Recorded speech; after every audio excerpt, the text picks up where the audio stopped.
Hello সবাইকে, কেমন আছেন আপনারা? সবাই আশা করি অনেক ভালো আছেন। তো আপনাদের মধ্যে অনেকেই হয়তো বা জানেন যে বাংলাদেশের যে ই-কমার্স মার্কেট সেটা প্রায় 16,500 কোটি টাকার মার্কেট। এই যে 16,500 কোটির মার্কেট, এখানে যদি আমি বড় খেলোয়াড়দেরকে বাদ দিই, অর্থাৎ দারাজ, ইভেলি বা রকমারি মতো বড় বড় ব্যবসাগুলোকে বাদ দিয়ে ছোট ব্যবসায়ের কথা বলি, তাদের মধ্যে বিশাল সংখ্যক একটা ব্যবসায়ীর আসলে কোনো ই-কমার্স সাইটই নেই। তারা তাদের ব্যবসাটা মূলত করে ফেসবুকের মাধ্যমে, অর্থাৎ এটাকে ই-কমার্স না বলে এফ-কমার্স বলা চলে। তো আজকের ভিডিওতে আমরা এটাই আলোচনা করব যে আপনি যদি ফেসবুকের মাধ্যমে ব্যবসা করে থাকেন অথবা আপনি যে কোনো ব্যবসা করে থাকেন, আপনার কেন একটা ই-কমার্স সাইট থাকা দরকার, যদি একটা ই-কমার্স সাইট না থাকে তাহলে আপনি কি কি মিস করছেন, ইত্যাদি ইত্যাদি নিয়ে। তো এই জিনিসটাকে আমি ছোট ছোট অনেকগুলো পয়েন্টে ভাগ করেছি, আস্তে আস্তে আমি আলোচনা করবো এই জিনিসগুলো। প্রথম যেই কারণে আপনার একটা ই-কমার্স সাইট থাকা দরকার সেটা হলো আপনার একটা পার্সোনাল ওয়েব স্পেসের জন্য। যে ফেসবুকটা আপনি ব্যবহার করছেন, এই ফেসবুকে যে পোস্টগুলো আপনি দিচ্ছেন, যে হোস্টিংটা আপনাকে ব্যবহার করছেন, এখানে যে ডোমেনটা ব্যবহার করছেন, হোস্টিং ডোমেন বলতে যে জায়গাটা আপনি ব্যবহার করছেন, যে পোস্টগুলো দিচ্ছেন আর যে নামটা আপনি ব্যবহার করছেন, facebook.com/ আপনার কোম্পানির নাম অথবা আপনার পেজের নাম, এই নামটা আর এই জায়গাটা কিন্তু ফেসবুক কোম্পানির, আপনার না। তো এখানে কিন্তু আপনার কোনো কন্ট্রোল নাই। ফেসবুক কোম্পানি যদি কালকে কিছু হয়ে যায় তাহলে কিন্তু আপনার পেজ ডিলিট হয়ে যেতে পারে, অথবা ফেসবুক আপনার পেজটা ডিলিট করে দিতে পারে, অথবা ফেসবুকে কোনো রোল চেঞ্জ হলে এটা আপনার ব্যবসার উপর একটা এফেক্ট ফেলতে পারে। উদাহরণস্বরূপ কয়েকদিন আগেও যাদের মনে করেন 1 লক্ষ লাইক ছিল পেজে, তারা যখন একটা প্রোডাক্ট পোস্ট করতো ফেসবুকে তখন অনেক মানুষের কাছে প্রোডাক্টটা যাইতো, কিন্তু এখন ফেসবুক তাদের রোল চেঞ্জ করেছে। এখন যদি আপনার 1 লক্ষ লাইক থাকে, আপনি একটা প্রোডাক্ট পোস্ট করেন, সেটা সর্বোচ্চ 5 থেকে 10% মানুষের কাছে যাবে। অর্থাৎ আপনার ব্যবসাটা এখন ডিপেন্ড করছে ফেসবুকের ইচ্ছা মর্জির উপরে। আপনার নিজের কাস্টমার কাছে পৌঁছতে হলে এখানে আপনাকে বুস্ট করতে হবে। তো এই জিনিসটা অর্থাৎ ফেসবুকের উপরে আপনার পুরোপুরি ডিপেন্ড করতে হচ্ছে। আবার ফেসবুক আপনি যদি পেজ বাদও করে দেয়, যদি এটা আপনার পার্সোনাল প্রোফাইল হইতো তাহলে কোনো প্রবলেম ছিল না, কিন্তু যেহেতু এটা আপনার ব্যবসা, এখানে আপনি 5 বছর 10 বছর সময় নষ্ট করেছেন, অনেক কষ্ট করে একটা কাস্টমার বেস তৈরি করেছেন, এখানে যদি ফেসবুক আপনার পেজটাকে ডিলিট করে দেয়, সেখানে আসলে এটা একটা অপূরণীয় ক্ষতি হবে আপনার জন্য। সেই জন্য আপনার একটা পার্সোনাল ওয়েব স্পেস থাকা উচিত, যেখানে আসলে ডোমেইনও আপনার হবে, হোস্টিংও আপনার হবে, আপনার ইচ্ছা মতো ডিজাইন হবে, এখানে যত কাস্টমারই যাক সেটাকে আপনি আপনার মতো করে ম্যানেজ করবেন, সবকিছু আপনার হবে। তাহলে আসলে আপনার ব্যবসাটাকে দীর্ঘমেয়াদে গিয়ে কেউ ক্ষতি করতে পারবে না। আলটিমেটলি যদি আপনার ফেসবুক পেজ বন্ধ হয়ে যায়, তারপরেও আপনার কাস্টমারের যাওয়ার মতো আপনার একটা জায়গা থাকবে। আপনি ফেসবুক পেজ খোলেন, ফেসবুক পেজের মাধ্যমে ব্যবসা করেন, কিন্তু আপনার লক্ষ্য উচিত এই ফেসবুক পেজে যে কাস্টমাররা আসছে তাদেরকে রিডিরেক্ট করে আপনার যে ওয়েবসাইট সেখানে পাঠানো। তো দ্বিতীয় যে পয়েন্টটা সেটা হলো অটোমেটেড অর্ডার আর অটোমেটেড পেমেন্ট রিসিভ। তো দেখেন, আমরা ই কমার্সটা কেন এত জনপ্রিয় হলো? আগে তো মানুষ দোকানদারি করতো, ঠিক না? এখনো যারা দোকানদারি, দোকানে যখন সেল করে মাল, অথবা আপনি যখন দোকানে সেল করেন, দোকান আর ই কমার্সের মধ্যে পার্থক্যটা কি? দোকানটাতে সেল করার জন্য আপনার দোকানটা খোলা রাখতে হবে।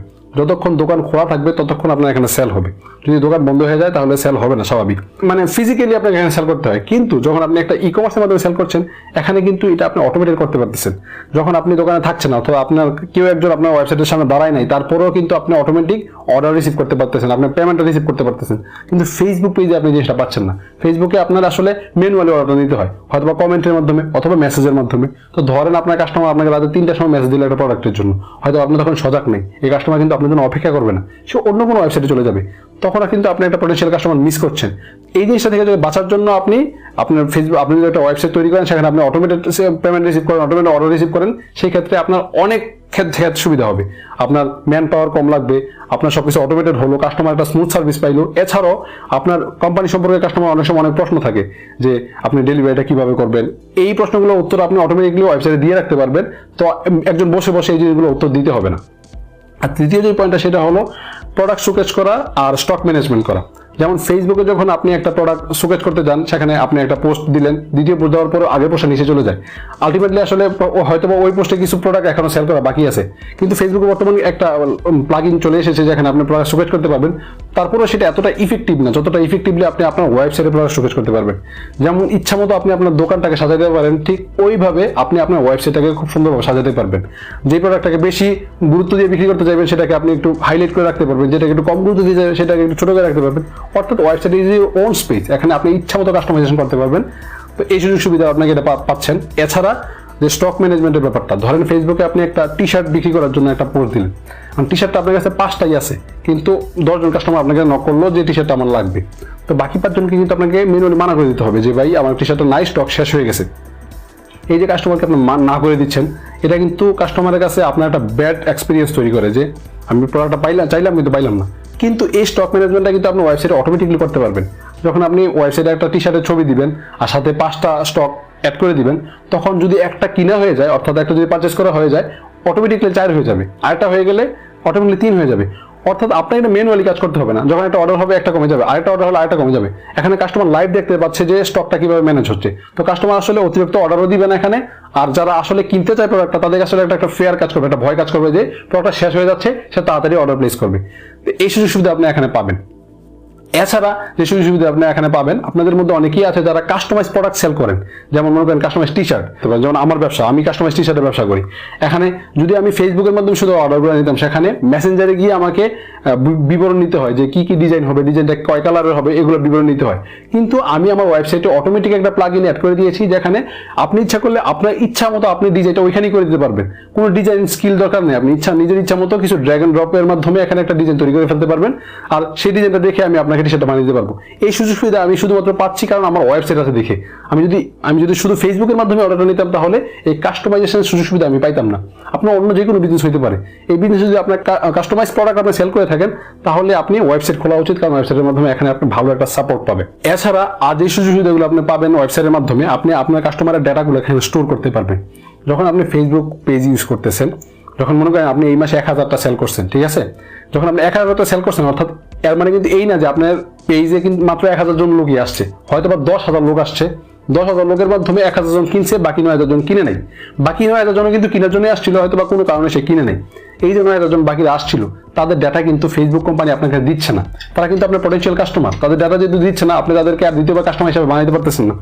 কিন্তু এটা যদি আপনার ওয়েবসাইট হইতো, যতজন কাস্টমার আপনার কাছে আসতো, তাদের ডাটা আপনি স্টোর করতে পারতেন, তাদের ইমেল অ্যাড্রেস হোক, তাদের মোবাইল নাম্বার হোক, কিছু একটা আপনি স্টোর করতে পারতেন।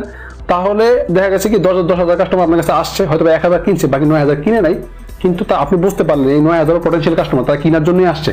তাদেরকে রিটার্গেট করে আপনি আবার অ্যাড চালাইতে পারতেন, তাদের কাছে SMS করতে পারতেন, ইমেল মার্কেটিং করতে পারতেন। এর মাধ্যমে ওই কাস্টমারগুলোকে আবার আপনার ওয়েবসাইট নিয়ে আসতে পারতেন। এমনকি খুব চান্সেস বেশি তাদের দিয়ে আপনি আবার এটা কিনাইতে পারতেন। এই যে ডাটা স্টোর অথবা ডাটাকে রিইউজ করার সুযোগ সুবিধাটা, এটা আপনি শুধুমাত্র পাবেন যদি আপনার একটা পার্সোনাল ওয়েব স্পেস থাকে। আপনি ফেসবুকের মাধ্যমে এই সুযোগটা পাবেন না। এছাড়া আরেকটা সুযোগ সুবিধা আপনি মিস করেন যদি আপনার ওয়েবসাইট না থাকে, সেটা হলো অটোমেটিক লিড। যখন আপনি ফেসবুকের মাধ্যমে নতুন কাস্টমার কাছে যাইতে হয়, আপনাকে বুস্ট করতে হবে পোস্টটাকে। বুস্ট করা ছাড়া, টাকা খরচ করা ছাড়া আপনি পাবেন না। কিন্তু আপনি যদি ওয়েবসাইটে একটা প্রোডাক্টকে লিস্ট করেন, আর আপনি যদি SEOর মাধ্যমে আপনার যে প্রোডাক্টটা, এটাকে আপনি যদি গুগলের র্যাঙ্কে নিয়ে আসতে পারেন, তাহলে হয়তো অটোমেটিক অনেক লিড এখানে আসতে পারে। কারণ গুগলের মধ্যে অসংখ্য মানুষ অসংখ্য প্রোডাক্ট লিখে সার্চ করে, হয়তোবা আপনি যদি র্যাঙ্ক করতে পারেন, আপনার প্রোডাক্টের নামটা উপরে আসবে, সেখান থেকে একটা লিড এখানে আসার সম্ভাবনা আছে, যেটা আপনি এই সুযোগটা আপনি ফেসবুকে পাবেন না। আপনি এখানে গুগলে ইচ্ছা করলে পেড ইয়া করতে পারবেন, গুগল অ্যাডওয়ার্ডের মাধ্যমে আপনি পেড প্রমোশন করতে পারবেন, কিন্তু একটা অটোমেটিক লিড পাওয়ার একটা সম্ভাবনা এখানে থাকে। এছাড়া আপনি এফিলিয়েট সুযোগ সুবিধা আপনি ওয়েবসাইটে ব্যবহার করতে পারবেন, ফেসবুকে কিন্তু এটা পারবেন না। আজকে যে অ্যামাজন এত বড় কোম্পানি হয়েছে, এর পিছনে কিন্তু এফিলিয়েটের খুব বড় একটা অবদান আছে। একবার চিন্তা করে দেখেন, আপনি অসংখ্য মানুষ আপনার কোম্পানির প্রোডাক্ট প্রমোশন করতেছে, কিন্তু তাদেরকে আপনার কোনো টাকা দিতে হচ্ছে না।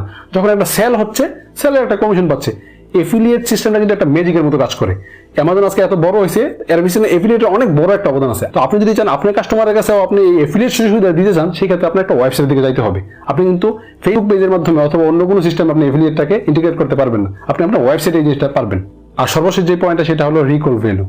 যখন একটা কোম্পানি তার সার্ভিসটা শুধুমাত্র ফেসবুকের মাধ্যমে দিচ্ছে, তখন কাস্টমার মনে করে ওকে ফাইন। বাট যদি ওই কোম্পানির একটা ফেসবুক পেজের পাশাপাশি একটা ওয়েবসাইটও থাকে, তখন কাস্টমার মনে করবে না, this company is very serious about the service. তখন কাস্টমার কাছে একটা অ্যাকসেপ্টেন্স তৈরি হয়। এছাড়া কোনো কাস্টমার যখন গুগলে আপনার ওয়েবসাইটের নামটা লিখে আপনার প্রোডাক্টটা কিনতে আসছে, তখন কিন্তু ওই নামটা তার মাথাতে রেজিস্টার হয়ে যায়।